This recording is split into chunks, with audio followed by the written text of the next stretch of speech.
I thought it was going to be one of those long lectures and you'll fall asleep, but I was intrigued the whole time. Like, it just touched me, all the stories and everything. No, I actually expected it to be like really boring and... Well, when I first came here, I'm like, guest speakers, it's probably going to be, all bunk and everything. But it was much more, I don't know, to our levels. I thought it'd be really boring, but... I thought it was really good. It changed my way of thinking. I expected some lady to kind of just talk to us about how sex is bad and gross and dirty and everything like that. But they were really honest. I didn't expect people to be that open with people they'd never met in their life. And I guess the honesty made you believe it more. Honestly, I thought it was going to be boring and not too much action. So I thought I knew it all, but it turns out that there's always so much more you can learn. It was awesome. I don't know. I thought it would be kind of boring and just the same old type of talk where they just rattle on you about it, but... Well, I came here thinking that if it sucked, I was leaving in 15 minutes. And I'm going to leave here just being totally amazed at these people. I don't know, it's just a lot of my friends that I know, it hit all of us, basically. And I just want to thank them for doing such a good talk, because it touched me so much, and I can't even express how much my life is going to turn around after this.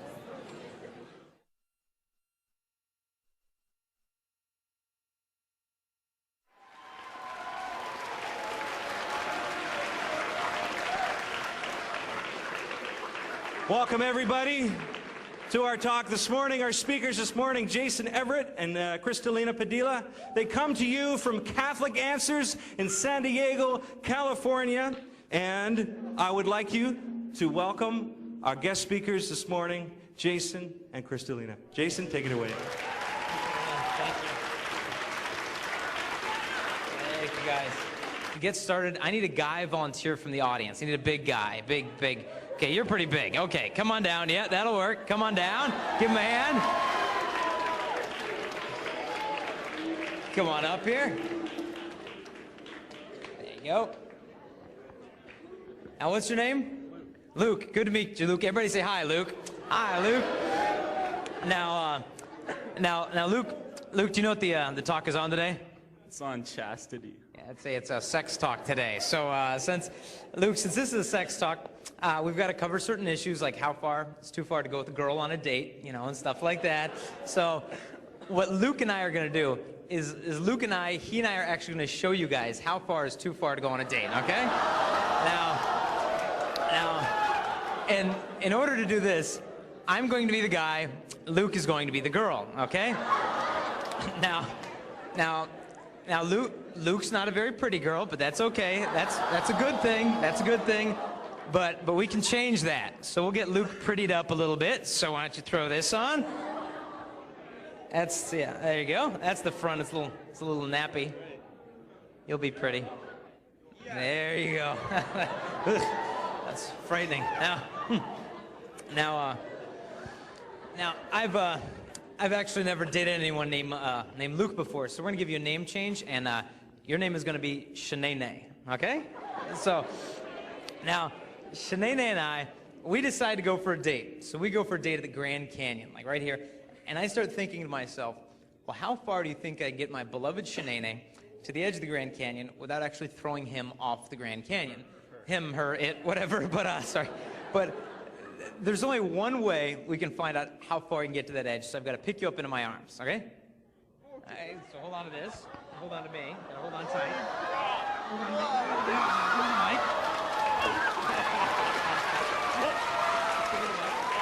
Now, how far can we get to the edge? Can we go further? That's far enough. Okay.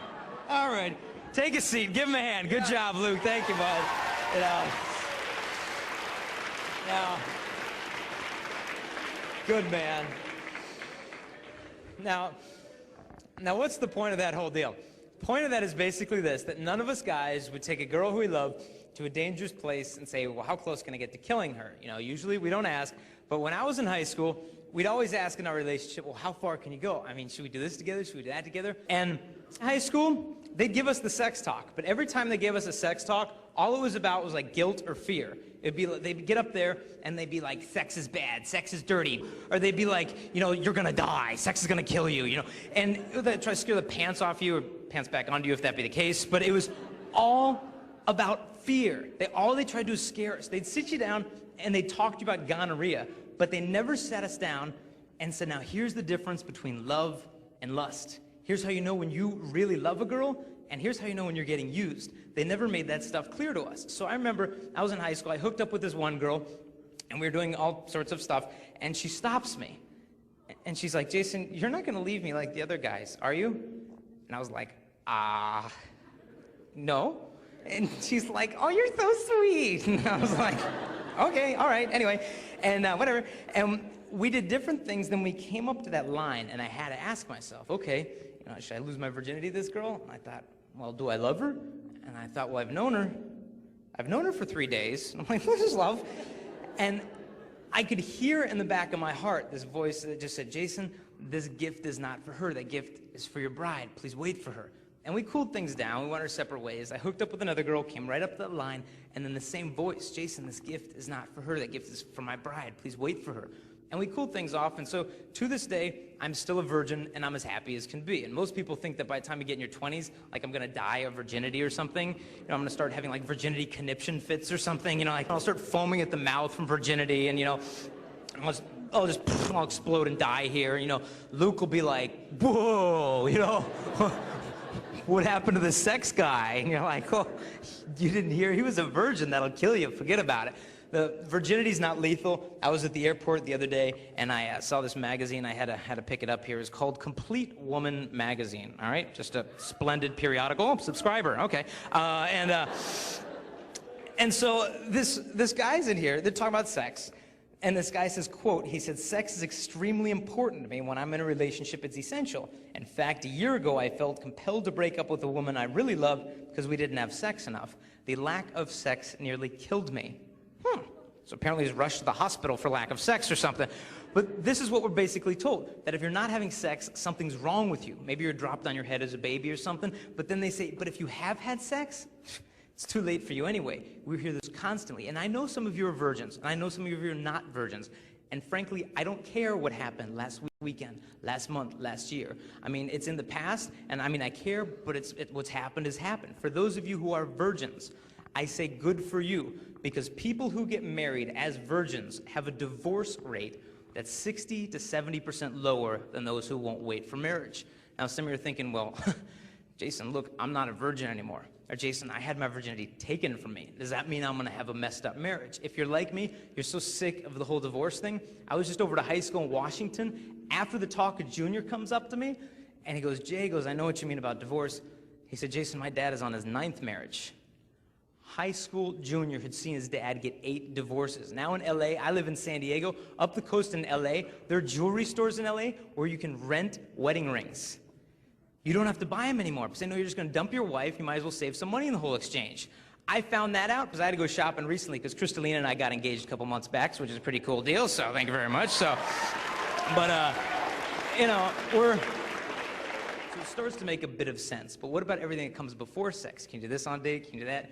Easiest way to figure it out is this. We're at this high school in Chicago. At the end of the talk, we did a Q&A. Guy raised his hand, and he goes, okay, Jason. He says, your talk was fun. He said, but can we get specific? I said, well, sure. And he goes, well, I want to know exactly how far I can go with my girlfriend. I said, well, that's a good question. What do you want to do with her? And he was like, uh-oh. I said, yeah, okay. I said, well, we're not in 3rd grade. We can be specific, mature. What do you want to do? And he's like, cool. He's like, can we do this and this and this and this and this? And he goes through this list of sexual favors. And I said, well, okay, we'll slow down. Pick one. And he's like, okay. He goes, I got it. He goes, oral sex, can we do that on a date? And I said, well, I'm gonna have you answer your own question. And he's like, oh, good. And I said, well, do you want to get married one day? And he's like, yeah, I'm gonna get married one day. I said, that's cool. So I said, so if you're gonna get married one day, I said, that means that your future wife, your future bride, she's out there somewhere right now, isn't she? And for the first time in his 17-year life, he thought about his future wife. And he said, yeah, she's out there, cool. And I said, but let's say she doesn't live here in Chicago. Let's say she lives where I live in San Diego. School's just getting out right now, so she's coming home from class with her boyfriend, who's a guy that you are never going to meet. And he's got his arm around your future bride. And he's saying, baby girl, I love you so much. I'm always gonna be here for you. Your eyes are so beautiful. And she's like, oh, you're so sweet. And he walks her home and he sits her down on his couch and he's like, hey, baby girl, you feeling fine? Because you looking fine, you know. She's like, stop. And I said to the guy, I was like, dude, I go, you know what's going on that couch, don't you? And he was like, yeah. And I go, that guy? I said, that guy, he's emotionally manipulating your future bride into giving him oral sex, trying to make her think that if she gives him that, he'll like her more when he's just using her more. I go, does that bug you? And the guy was like, ooh, gross. No, I don't care. And I was like, really? Does it bug you at all? He looked at the floor and he's like, no, I don't care. And I go, what if it was going on right now as we speak? That guy doing that with the woman who will kiss your children goodnight. Does it bother you? The guy was like, the guy next to him in class was like, oh, I'd be ticked off. And the guy's like, what? And I said, see, it's pretty easy. If you don't want some guy going there with your future wife, it's a good place to draw the line as well. And this is not a condemnation of any of us. It's a calling to all of us of a better and a deeper kind of love. And I'm not going to stand up here in front of you guys and say, you men in the audience, you guys have to be like me. Because it's a joke, it's a lie. If you're a guy and I'm a guy, we're identical. Look in your heart, same thing as mine. There's this desire to lust after girls, but then there's this desire to properly love a girl at the same time, and there is a tension. But I want you girls to realize the guys you're sitting next to, we've all been lied to about manhood. We've been lied to at some point in the locker room that, dude, if you want to be a man today, dude, you got to get some from the girls. Because if you get some with ladies, dude, you're the man. But think about it, get some from a girl. Getting some sounds like a couple of like 7th graders, and they sneak into a convenience store and they shoplift like Jolly Rancher candies, you know, and then they like run into the parking lot. They're like, you know, they run funny because they're all disproportionate because of puberty. You know, their feet are too big and their knuckles drag. And then, you know, they get into the parking lot and then they hide behind a dumpster and they pull the candy out and they're like, I got a red one and a grape one. Whoop, a grape one. Did you get some? Did you get some? And you notice the same mentality. Dude, you get some with that chick? Dude, you sexually conquered that girl? Because if you emptied of her innocence, you robbed her purity. Dude, you're the man because you emptied the girl. And we know that this is totally missing the point of manhood. I don't get my manhood by emptying a girl. I get my manhood by denying myself for love of a girl. But how is a guy supposed to sacrifice himself for a girl? Well, to be honest, the reason, honestly, why I always confused love with lust in high school is because the influence in my life back then of the pornography. And the thing is that when the teenage girls find out that teenage guys struggle with the pornography, it's not that the girls are all mad at us. They just feel sorry for us that we can't relate to women in a more interesting way. Because as a guy, the pornography as a guy is the perfect way for a guy to shoot his future marriage in the head. Because it trains me that girls, they're things to be used for my kicks. She's got to be constantly sexually available, physically flawless, and when you get done bored lusting after, you go to the next fantasy, and it's no big deal at all because you can judge the value of a woman by how much lust she generates in me. And we would laugh it off. And I'm sure there's some guys in the audience, and in their heads right now, they're thinking, dude, whatever, I got some porn on the internet, and I got some Maxim magazines, it's not a problem, I'm not getting anyone pregnant. And while he laughingly tries to think it's not a problem, almost desperately try to convince himself, what happens to a young guy is he gets emasculated. Emasculation means that when a young man is robbed of the ability to be masculine.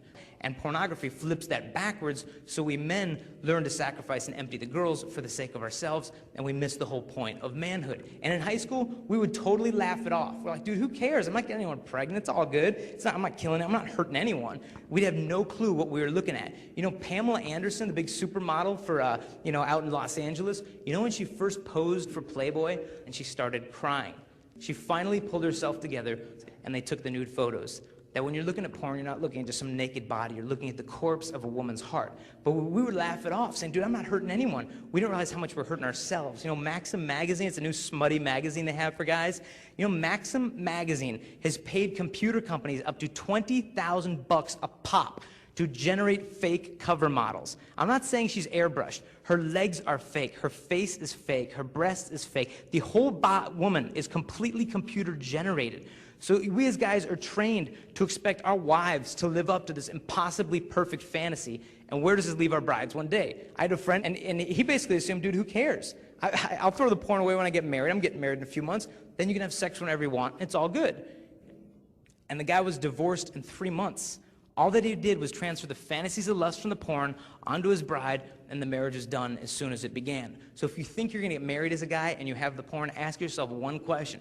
Ask yourself, dude, is my bride's body, is it worth waiting to see? Or is she frankly not even worth waiting to see? Because if I can trash the porn tonight, I'm training myself in faithfulness before I ever even meet that girl. Having come with me from San Diego is my fiancée, Crystalina, so please give her a warm welcome. Come on up, hon.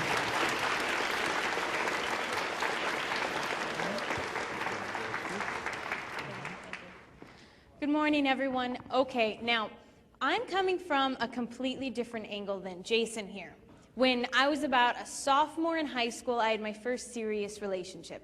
And after a while of dating, we thought we were in love and everything was great. And slowly, we started to get very physical.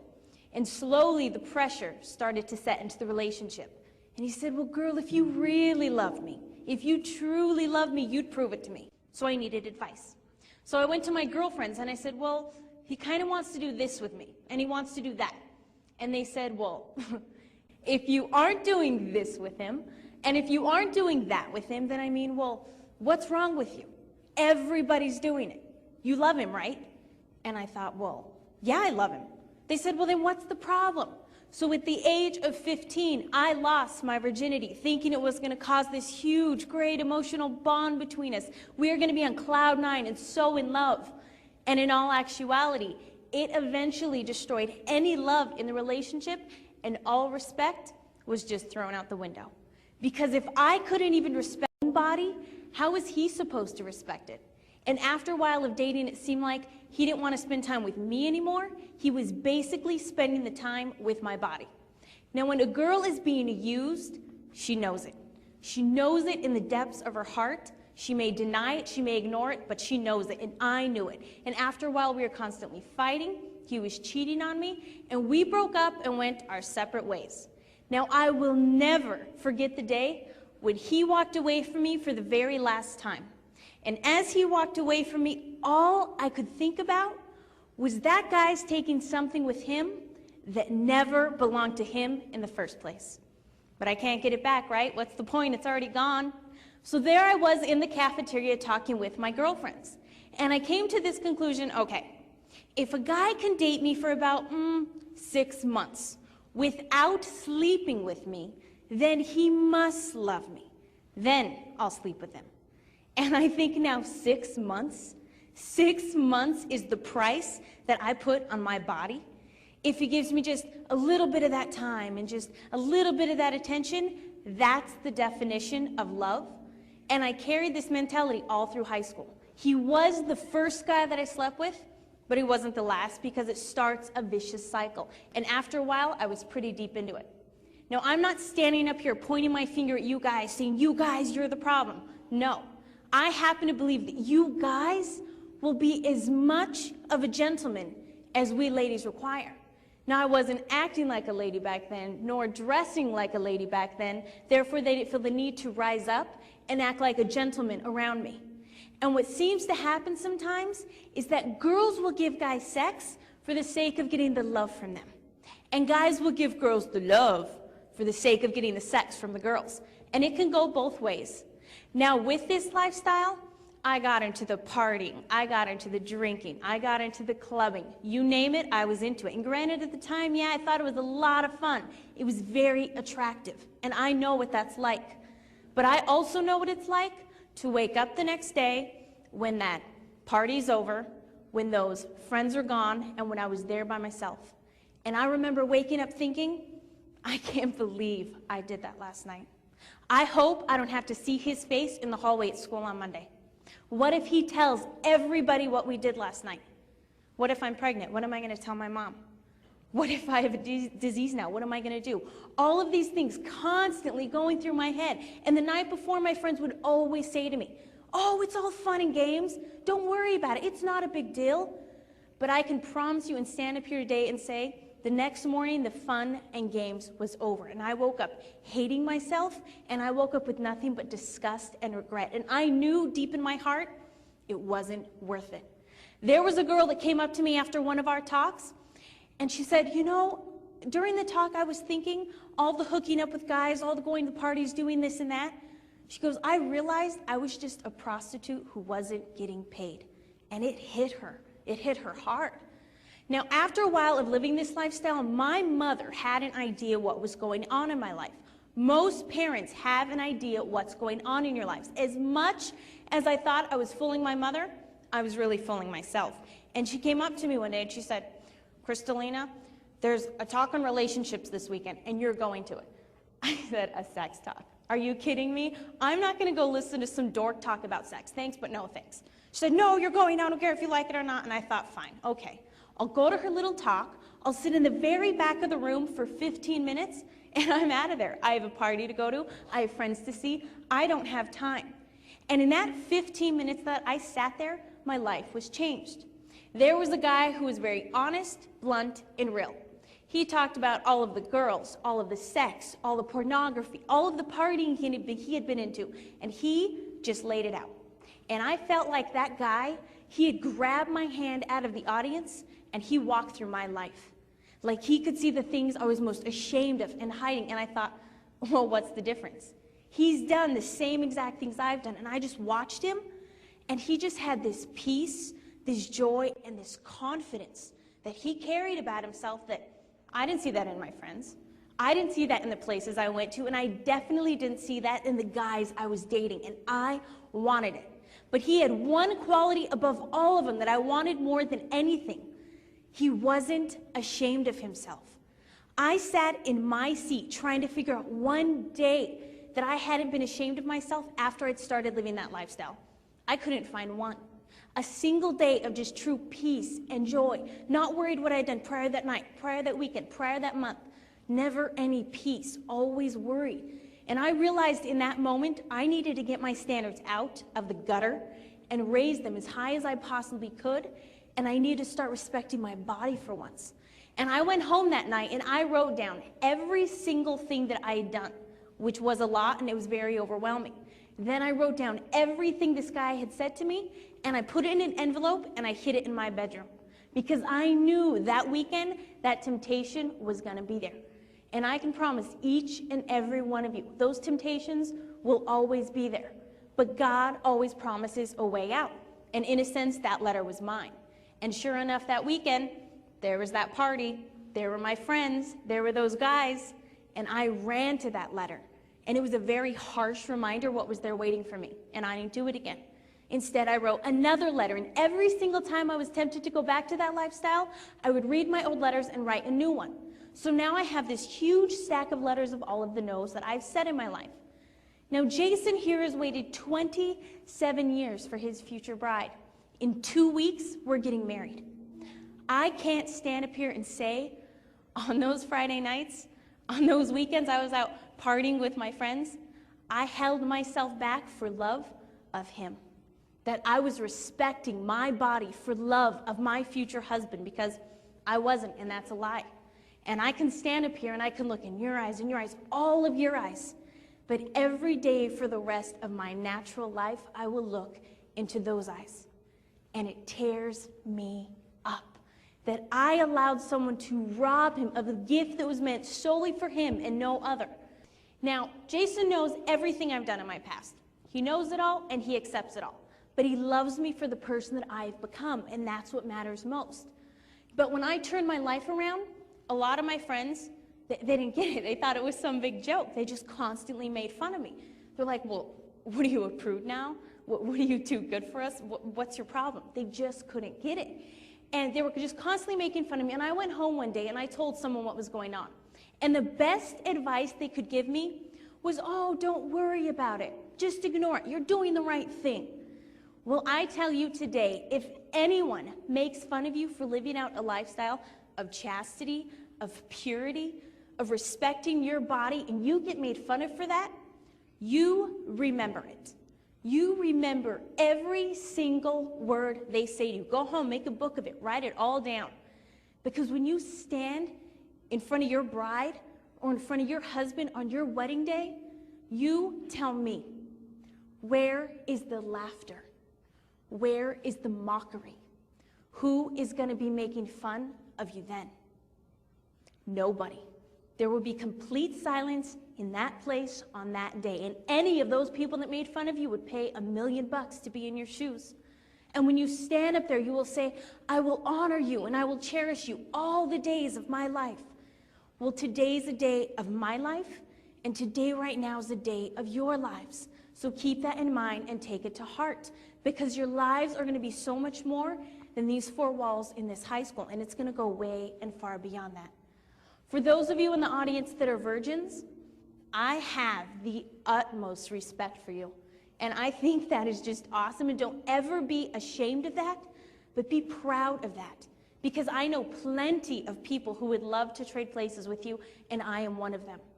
For those of you in the audience that have made past mistakes, I don't care where you've been, I don't care what you've done, because frankly, I've been there and I've done that, and it is never too late to start over. There was a girl in Philadelphia that came up to me after one of our talks, and it turns out she had slept with 15 guys in the past 3 months. Now, you know the names her school had for her, the label that they called her. That girl, she is a slut, and that's all she's ever gonna be. And I asked her, I said, why are you doing this to yourself? She said, oh, it's fun, you go to parties, you hook up, you know, it's fun. And I said, is it really fun?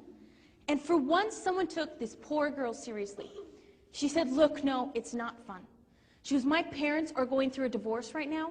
The minute I walk into my home, there's nothing but hurt and hate. And just for the moment when those guys hold me, it feels like love. Even though I know it's not, at least I feel like somebody wants me. That girl is not a slut. She's not a this, she's not a that. She has a heart identical to yours and to mine. And ultimately, all that we want is love. So if it's too late for her to start over, then it's too late for me to start over. And frankly, it is never too late for anyone to start over. I don't care who you are, where you've been, what you've done, it doesn't matter. All that matters now is where you go from here. Now, later on in the talk, I'll give you a couple means and ways that you can actually live this lifestyle out. Thank you.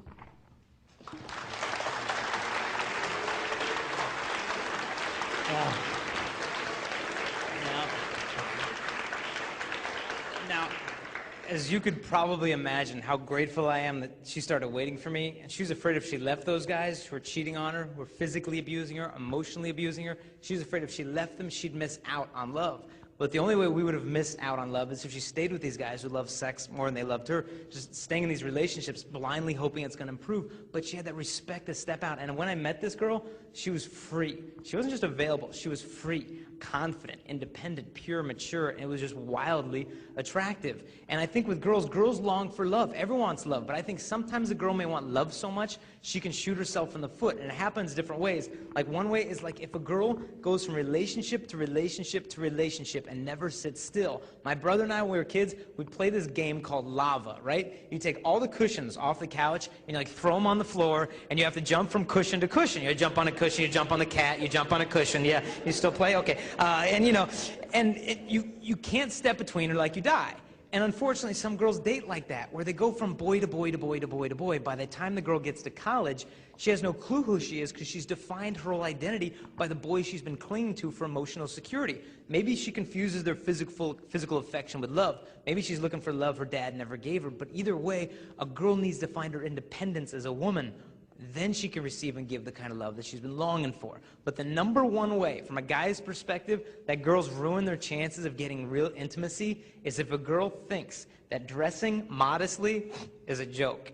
I'll admit, I'm a guy. I don't know the pressure you girls are under to look and eat and dress a certain way. I mean, we were watching TV a while back, and a Barbie doll commercial came on. So I was like, dude, I have to get that Barbie. So I went to the store and got the Barbie.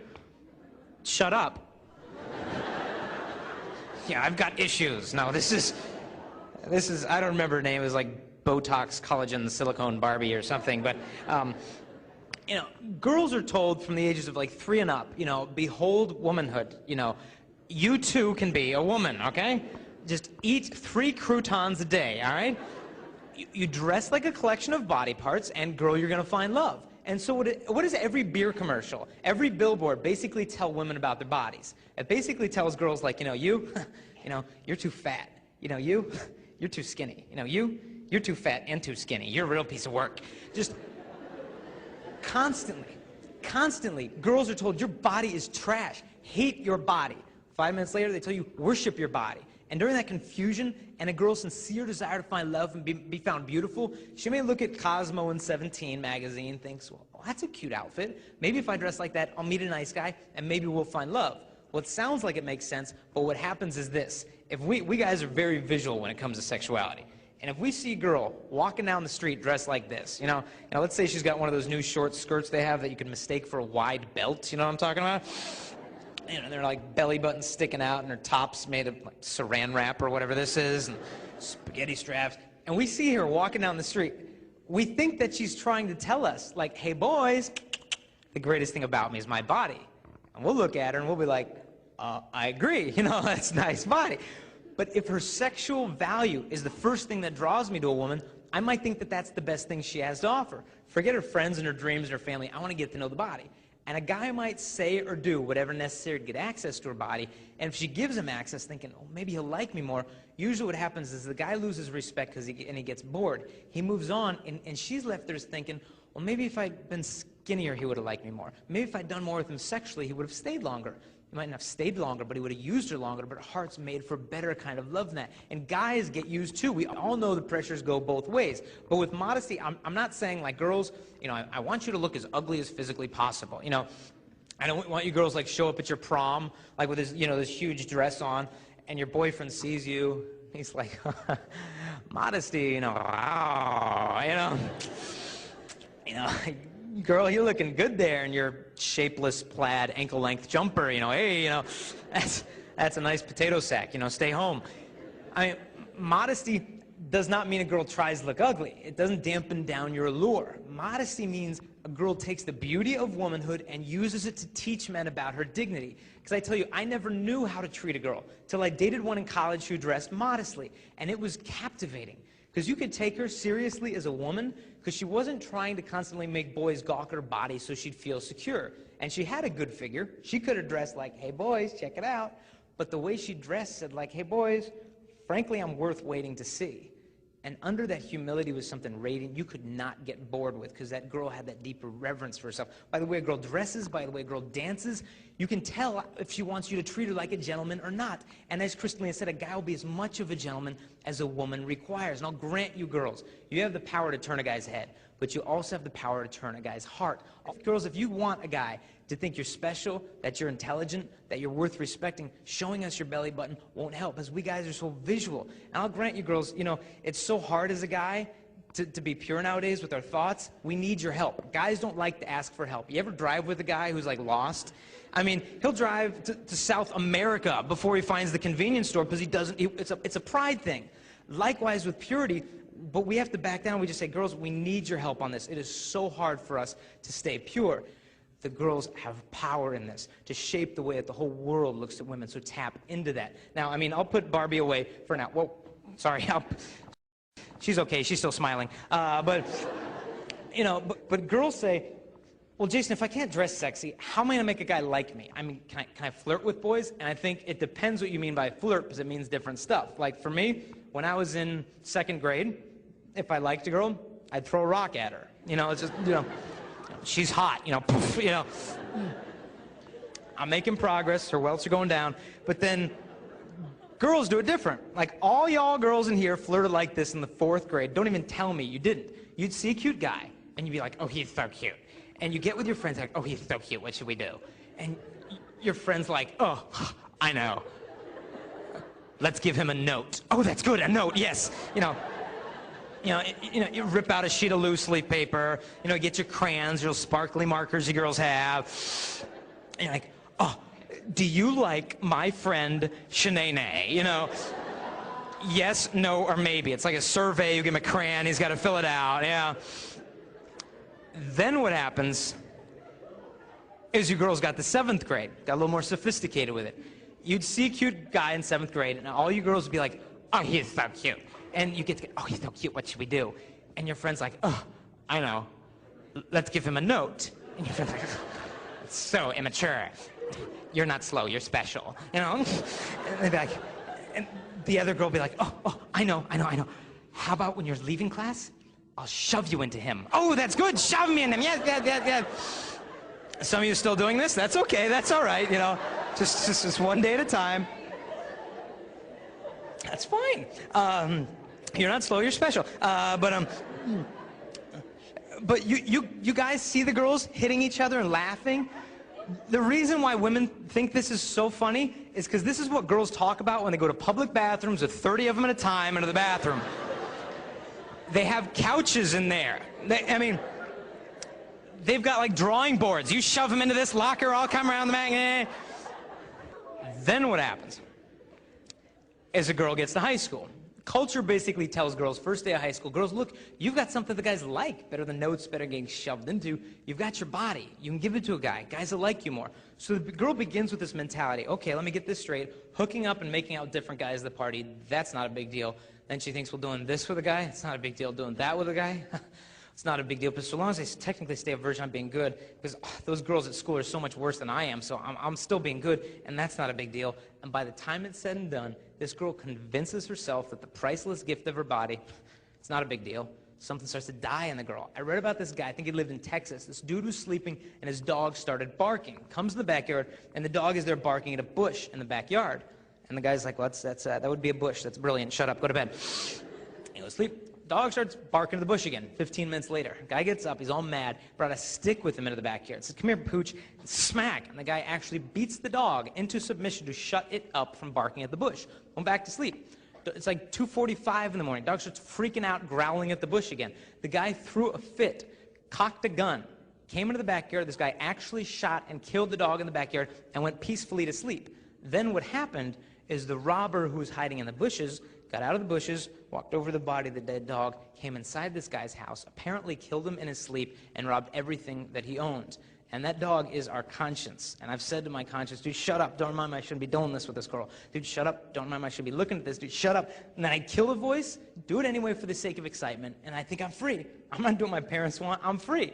And then I think, dude, if I'm so free, why am I so empty afterwards all the time? This is freedom. Now we're getting married in 11 and a half days. Not that anyone's counting. But with our wedding coming up, we're setting the foundation for our love together. We're doing different things. Like number one, there's no way that we're going to live together before we get married. You know, shack up and cohabitate. You know how some couples live together, they play house for a little while, test drive each other, then they get married? You ever check out what their divorce rate is in marriage for couples who cohabitate then marry? They have a divorce rate of 8%. 8 out of 10 of them get divorced because they don't know what makes love work. They think you can just test drive each other. Number two, no way are we going to sleep together before our wedding night. If I had sex with Crystalina tonight, I would be lying to her. My body would be saying, I give myself totally to you. I belong completely to you. Everything that I'm giving is yours. But it'd be a lie. I don't belong to her. I'm not her husband. Even if my intentions were good, the embrace would be a lie. A movie came out a while back called Vanilla Sky, and in it, Tom Cruise sleeps with this girl, and after they have sex, she says to him, she says, your body is making promises to me, even if you won't. And the embrace of sex is that promise. I give myself completely to you, and unless I'm married, it's simply not true. And you might be thinking, okay, Jay, look, I get it. Okay, Jason, you shouldn't use a girl. But Jason, what if it's not like that? What if it's not like every time you get together, you're having sex? What if you really love each other, and you totally agree that you're ready for this? Why can't you have sex? I'd say step back. What is love? Love means you do what is best for your beloved. So why are we abstinent? It's not because we're afraid of pregnancy or disease. It's because of love. It is so simple, because love can wait to give, but lust cannot wait to get. It is the love test. And only when love is put to the test can its value be seen. So have the courage to apply it. A couple of things. The first and foremost, for those of you that are in a sexually active relationship, to take the sex out and really see what your relationship is based upon. Because if you take the sex out, it will give you the clarity of mind to step back and say, okay, is this love or is this lust? Are they using me? Do they really love me? What's going on? And really put your love in the light and see what it's made of. Because if you take the sex out and you end up fighting and arguing, you end up breaking up, you're probably better off without that person to begin with. But if you guys end up staying together, what peace of mind knowing that that person is in it for you and not what you're giving them. That they love you as a person and not what you're doing with them. That is peace of mind right there. So to have the guts and courage to take it out and see what it's made of. The second thing, right now Jason and I, we're training ourselves in faithfulness. Chastity trains you in that faithfulness. Because Because one day when we're married, I'm just going to be 9 months pregnant, ready to go, and Jason is going to be at work, and he might have some cute little hot secretary now. Do you think the same temptations won't be there just because he has a ring on his finger? Of course not. They're still going to be there. But the thing is, he's trained himself in faithfulness now, so within marriage, he can be all the more faithful to me. So to train yourselves in faithfulness. And I know a lot of you are dating right now, and realize most of you right now is dating someone else's future spouse. To guard that person, protect that person, as you would want your future spouse guarded and protected in the same exact way. Now, when you date someone, to raise your standards high. And I know a lot of people say raise your standards high. When I say that, never have to lower yourself to date anyone. And I know a lot of people do that. And you know when you do that. But to keep your standards high, because everyone in this room, no matter where you've been, what you've done, you are worth waiting for, and you deserve the best. And if that person doesn't want to wait for you, or they're always pressing you this or that, frankly, they're not worth you, and you deserve better than that. So to set your standards high. And I think this is the most important thing of all. If you want to have pure relationships, a pure mind, you've got to have a pure soul. That is the key to it, to go to confession. Go to confession at least once a month. Jason and I, we go every 2 weeks. And I really think it was the power of confession that healed me of all of my sexual sins, and I was able to stay away from that lifestyle because there's such power in that. And I see confession as this. Confession is God's mercy. In that room with that priest is God's mercy. And if you turn your back on confession, you run from confession, it's like you're running and turning your back on God's mercy. So to go and get that clean slate. And I tried everything under the sun to stop living that lifestyle. I was miserable, I hated myself, and nothing stopped me. I tried everything.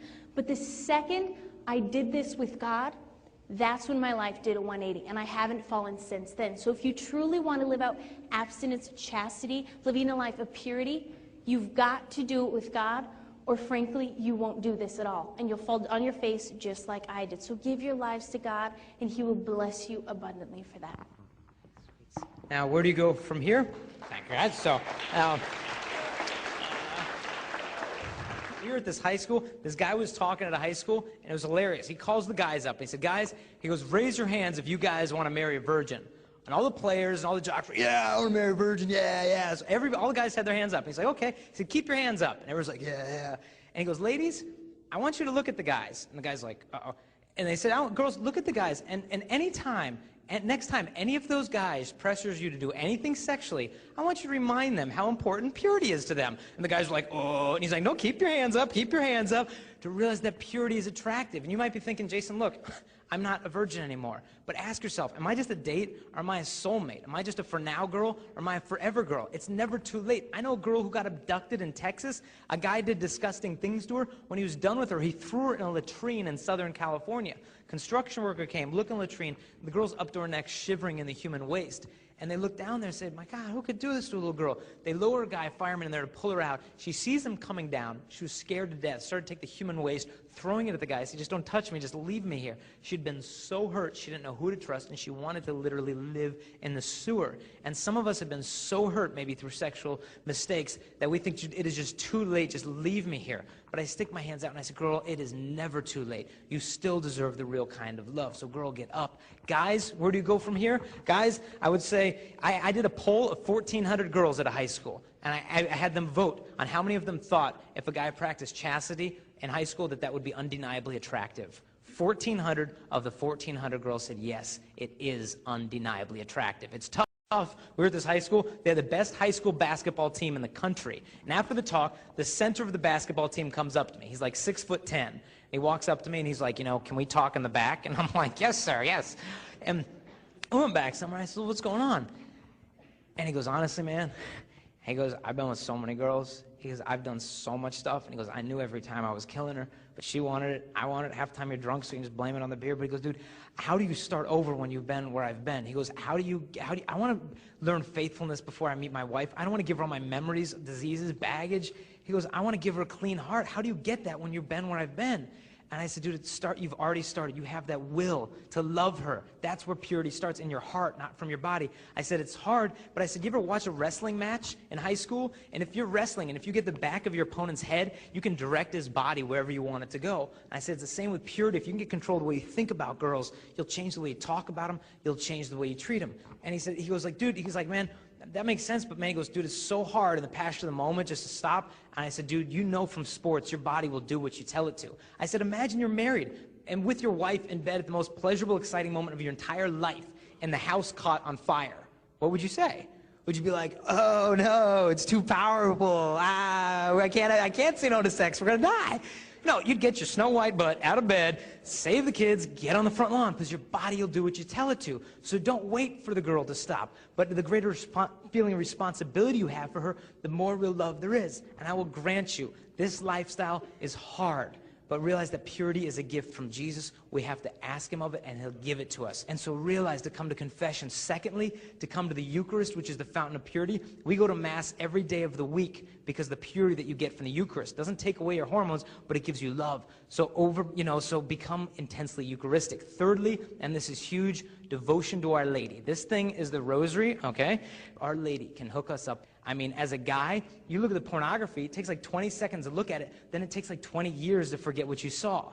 And for me, it was devotion to Our Lady that cleansed that stuff out of my head so I could properly look at a girl. Now, we've been able to explain certain things today, but the one thing I know we can't explain to you honestly is the peace and the joy that come from chastity. It's worth more than all the pleasures of the world. And when you bring the gift of purity into a relationship, you bring Christ into the relationship, and there's so much peace, and that purity will be your super glue. You will have romance without regret, and you can fall in love for the right reasons. If there is only 60 seconds I have to speak to you today, this is the only thing I would even bother telling you. You guys have been an awesome audience. We love you very much. Have a wonderful life. Thank you.